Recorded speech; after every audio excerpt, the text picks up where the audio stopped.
10 ఏళ్ళు అధికారానికి దూరమైనటువంటి కాంగ్రెస్ పార్టీ ఆగమాగం అయిపోయి ఎక్కడ అధికారం మళ్ళా చేజారుతుందో అని చెప్పి ఆ రోజు ఎన్నికల సందర్భంగా 6 గ్యారెంటీలు 420 హామీలు ఇవ్వడం జరిగింది. అంగట్లో అర్రాసు వాడినట్టు ఎన్నికల్లో హామీల పాట వాడి ఓట్లు సాధించి అధికారులకు రావడం జరిగింది.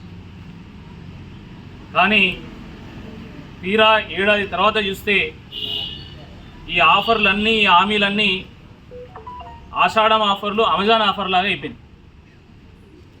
షాపింగ్ మాల్ పోతే ఎక్కడైతే టర్మ్స్ అండ్ కండిషన్స్ అప్లైడ్ అన్నట్టు మనం చూస్తుంటామో ఆ రకంగా ఇచ్చిన ప్రతి హామీకి ఏదో ఒక కొర్రీ పెట్టి ఏవీ రాకుండా చేయడం జరిగింది.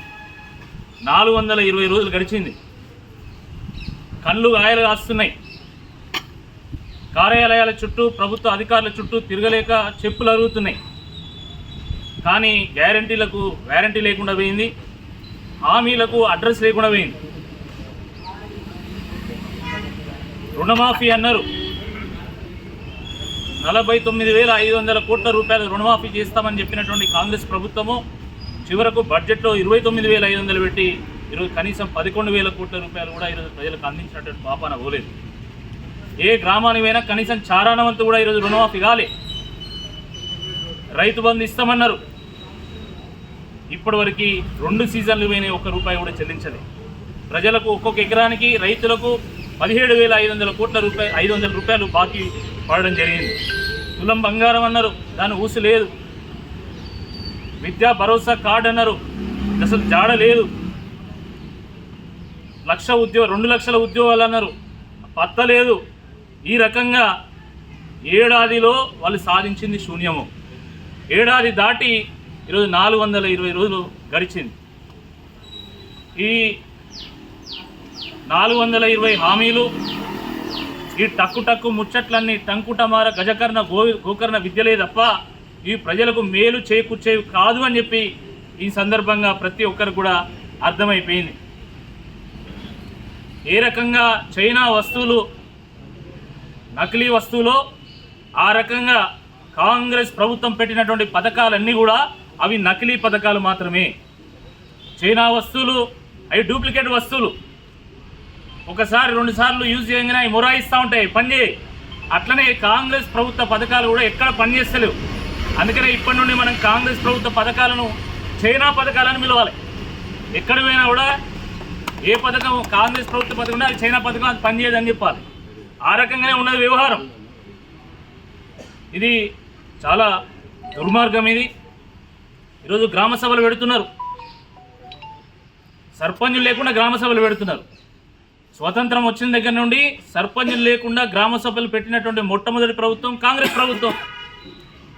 ఎప్పుడో ఫిబ్రవరిలో గడువు అయిపోతే ఇప్పటివరకు సర్పంచ్ ఎన్నికలు ఎందుకు పెడతలేరు అంటే మీ మీద మీకు నమ్మకం లేదు, మీ ప్రభుత్వం మీద మీకు నమ్మకం లేదు, మీ పరిపాలన మీద మీకు నమ్మకం లేదు. కాబట్టి ఏడాది గడుస్తున్నా కూడా ఈరోజు ఇప్పటి వరకు గ్రామాల్లో సర్పంచులు లేరు.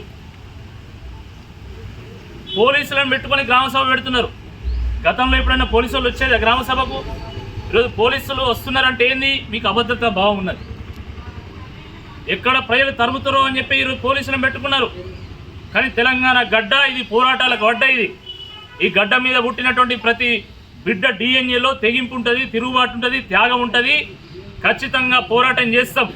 అది పోలీసులున్నా, అది లాఠీలు పట్టుకున్నా, తూటాలు పట్టుకున్నా, పోలీస్ పహారాలున్నా, ఇనుప కంచాలున్నా తెలంగాణ బిడ్డ ఎవడు కూడా భయపడడు. అనేక సందర్భాల్లో అది రుజువైంది. కాబట్టి ఈరోజు పోలీసులు ఉన్నా కూడా ఈరోజు ప్రజలు తిరగబడుతూ ఉన్నారు. ప్రజల తిరుగుబాటు నుంచి మీరు తప్పించుకోలేకపోతున్నారు. అసెంబ్లీలో బీఆర్ఎస్ పార్టీ నాయకులు మాట్లాడితే మైకులు గడిచేస్తున్నారు. బయట మాట్లాడదామంటే మీరు పర్మిషన్లు ఇవ్వకుండా సభలు అడ్డుకుంటున్నారు. కానీ గ్రామ సభల్లో ప్రజలను మీరు అడ్డుకోలేకపోతున్నారు. ప్రజాశక్తి ముందు ఏ ప్రభుత్వమైనా తలవంచక తప్పదు అని చెప్పి ఈ సందర్భంగా గుర్తు చేస్తున్నాం. చిత్తు చేస్తున్నారు మిమ్మల్ని. ప్రజలు నానా ఇబ్బందులు పెడుతున్నారు మిమ్మల్ని. ఇప్పటికైనా బుద్ధి రావాలి. గతి లేని సంసారమైన ఇవ్వచ్చు అని శృతి లేని ప్రభుత్వాన్ని మాత్రం ఎవడు నడపలేడు. ఈరోజు కాంగ్రెస్ మంత్రులు కప్పల తడకలాగా ఒక్కో మాట మాట్లాడుతున్నారు. ఒక ఆయన ఒకటి మాట్లాడితే ఇంకో ఆయన ఇంకోటి మాట్లాడతారు. ఒకరికొకరి పురిగలుస్తలేదు. ఆ పురిగలైనటువంటి ప్రభుత్వము ఈరోజు ప్రజలకు చాలా ఇబ్బందికరంగా మారింది. కాబట్టి సత్యమేవ జయతే అన్నటువంటి గాంధీజీ గారికి వినతి పత్రం ఇచ్చైనా ఈ నకిలీ గాంధీలకు బుద్ధి వచ్చేటట్టు చేయాలి, ఈ ఇటలీ గాంధీలకు బుద్ధి వచ్చేటట్టు చేయాలి. ఈ రాహుల్ గాంధీ నేతృత్వంలో నడుస్తున్నటువంటి ఈ రేవంత్ రెడ్డి నాయకత్వంలో నడుస్తున్నటువంటి ఈ ప్రభుత్వానికి కనువిప్పు కావాలనేటువంటి ఉద్దేశంతో ఈరోజు కేటీఆర్ గారు మొత్తము రాష్ట్ర వ్యాప్తంగా ఉన్నటువంటి అన్ని మండల కేంద్రాల్లో, అన్ని జిల్లా కేంద్రాల్లో గాంధీ గారికి వినతి పత్రం ఇచ్చేటువంటి ఒక కార్యక్రమం చేపట్టడం జరిగింది. బీఆర్ఎస్ పార్టీ ఒక ప్రజాస్వామ్యయుతంగా నడిచేటువంటి పార్టీ, శాంతి మార్గంలో నడిచేటువంటి పార్టీ. మీరు ఈరోజు భువనగిరిలో మా ఆఫీసులు వలగొడుతున్నారు, లేదా ఇంకో చోట మన కార్యకర్తల మీద కేసులు పెడుతున్నారు. మొన్న జనగాంలో మన ఎమ్మెల్యే మీద, మన కార్యకర్తల మీద దాడి చేసేటువంటి ప్రయత్నం చేసిండ్రు. బీఆర్ఎస్ పార్టీ ఒక్క పిలుపునిస్తే, కేసీఆర్ గారిని ఒక్క పిలుపునిస్తే ఒక్క కాంగ్రెస్ వాడు కూడా ఈరోజు రోడ్ల మీద నడవలేనటువంటి పరిస్థితి నిర్మాణం అవుతుంది.